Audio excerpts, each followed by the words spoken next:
Hello everyone and welcome to a really awesome and wild bullet game between Magnus Carlsen and Sergei Zhigalko. It was played on Lichess a few months ago, and Zhigalko is always around the highest rated or the second highest rated bullet player on Lichess. Currently he's at 3075 rating and the second highest rated, and he played almost 35,000 bullet games. So he's extremely experienced and extremely dangerous, and this game is just completely crazy. If you've seen the thumbnail, it's hard to imagine something like this even happening over the course of 1 minute, okay, or 2 minutes, since it's 1 minute each.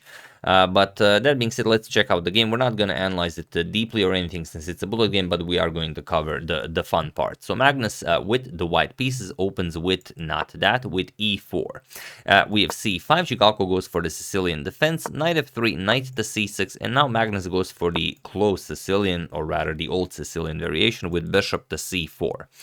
Knight to f6, so not striking in the center. We have d3, defending on e4, and e6 now. Opening up the dark square bishop, and now this position has been reached before, and there are a couple of moves that were played here, but Magnus just plays bishop to b3, and in this particular position it is a new move, so already as of move 5 we have a completely new game. Zhigalko says, alright, I don't know what that is, but I'm gonna play d5 because why not, you've allowed it. Magnus pushes e5, knight to d7, and now queen to e2. We need to keep an eye on our pawn on e5. So queen to c7, adding a third attacker, and Magnus adds a third defender with bishop to f4. And now you could continue with something like b5, prepare c4, but Zhigalko says, alright, let's just hone in on that e5 pawn and play f6. But f6 is a dangerous move in any position, and it's a dangerous move in this position because here Magnus just castle. Of course, this is a bullet game, so we can't find everything, but there is this sneaky bishop captures on d5, and you cannot capture the bishop. You have to play something else. And what do you play here? Probably something like knight to d4, then we trade knights, then, you know, bishop captures on e6, but all in all, white should be better here. If you capture the bishop, then we just pick up the queen. That's it. Game over, white wins. But okay, it would be complicated to go for this if you don't have time to calculate, so Magnus just castles here, and now Sergei says thank you for the e5 pawn. So knight captures on not that knight d captures on e5, we have knight captures on e5, f captures on e5, now having this massive center here, bishop to g3 by Magnus, and just bishop to d6, continuing development and preparing castles. We have c4 by Magnus, now going after the d5 pawn, and now knight to d4, attacking the queen and putting pressure on the bishop here on b3. So queen back to d1 by Magnus, and now h5. Zhigalko not interested in castling, he wants to go after the white king. So Magnus stops it with h4, and now g5. The attack continues. We have knight to c3, putting more pressure on this d5 pawn, and now g captures on h4. It's important to open lines in front of your opponent's king if you are to attack. So bishop captures on h4, and now knight captures on b3. This is maybe an unnecessary capture, but like we said, it's a bullet game. Nothing is unnecessary. Maybe just shifting the queen over to the attack and then trying something there is the way to go. But okay, knight captures on b3. Magnus plays a captures on b3. If black is castling anywhere, it's on the queen side, so we might as well open our a file for the rook. Queen to f7 now, and rook to e1, aligning our rook with the king. That's still on e1, and even if you play bishop to d7, you still can't castle. Our bishop on h4 is making sure of that. So maybe this capture on h4 was a bit premature. Maybe just, you know, getting our king to safety and then continuing. But this is all what if this was not a bullet game.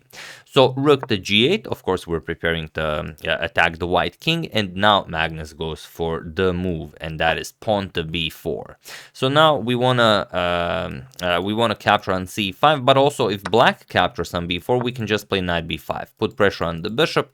Of course the king and queen are here, so you have to be very careful, and if bishop moves back, we're just gonna capture on d5, and now it could get very dangerous for this black king. But okay, bishop to d7 was played, so now b captures on c5, attacking attacking the bishop. Bishop captures on c5, and now c captures on d5. So busting open the position, and again, it's very dangerous. The bishop here slicing over here, the rook controlling the e file, and what do you play here?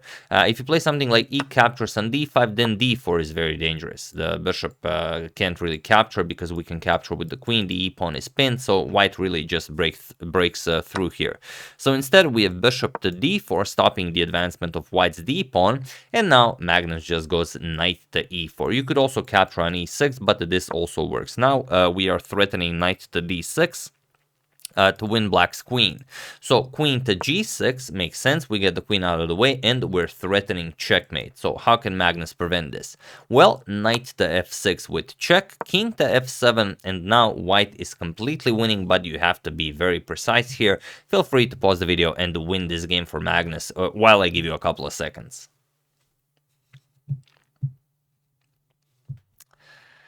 So for those of you who were able to do it, congratulations on finding any of the winning moves, but the really truly forcing one is just queen to f3. You could also play d captures on e6 check first, but queen to f3 is sufficient. This is what Magnus played, and now there really isn't all that much black can do here. So congratulations to everyone who found this. You are a true seeker of the purest of moves.